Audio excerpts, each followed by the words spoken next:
With the Nikkor power zoom, when I looked at the specifications, one thing I thought was like this would sit really well within like filming sports and action. And dancing was a really good choice to me. Mimi, when she dances, has a really interesting flow. I wanted to create something that showcased her flow in a really smooth and kinetic fashion. Chris, take one. This is actually my first time being in front of the camera, so it's actually really interesting to get a feel for what I've been doing to people for all these years. My name is Christopher. I'm a filmmaker based between Tokyo and London, working primarily in documentary film.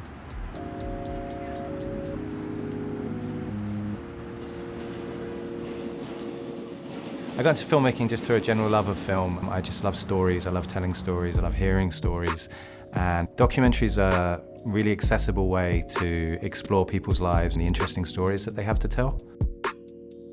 Usually when I'm shooting, if it's documentary, you're interrupting people's lives, you're going into their homes, their places of work, places that are important and special to them. If you come into someone's house with 3 cameras and a lighting guy and a sound guy and all these different things, people can become just completely thrown, and it can really change their willingness to open up to you.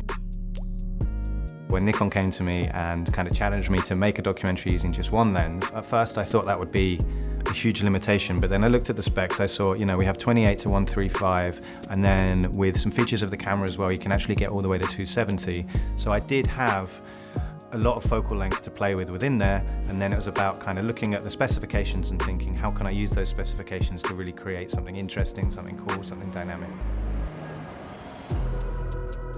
So what we wanted to do was find a subject who really kind of had a lot of dynamism and movement to what they do.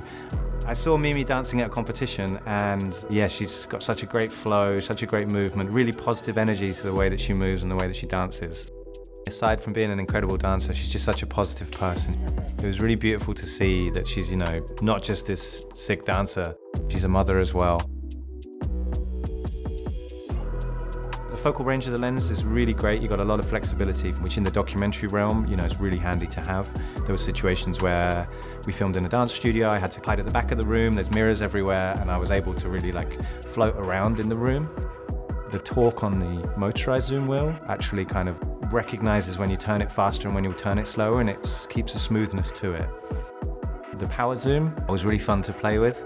I really enjoyed, we did some shots from a roof, Mimi's down near a railway track, and we just did this really smooth push in, and you can set the speed in the menus, and then it's just a push of a button and it clean, sustained push in.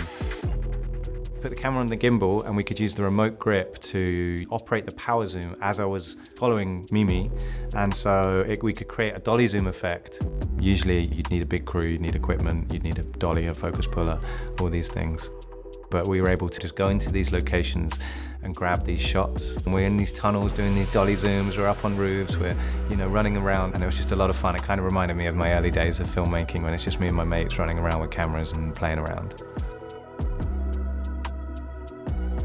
One of the problems usually when using a zoom lens on a gimbal is the center of gravity shift as you change focal lengths. But with this lens, they've designed it in a way that I think it only shifts something like 2 millimeters. So actually we were able to go from 28 all the way through to 135 while on the gimbal without having to worry about the balance of that gimbal being thrown off.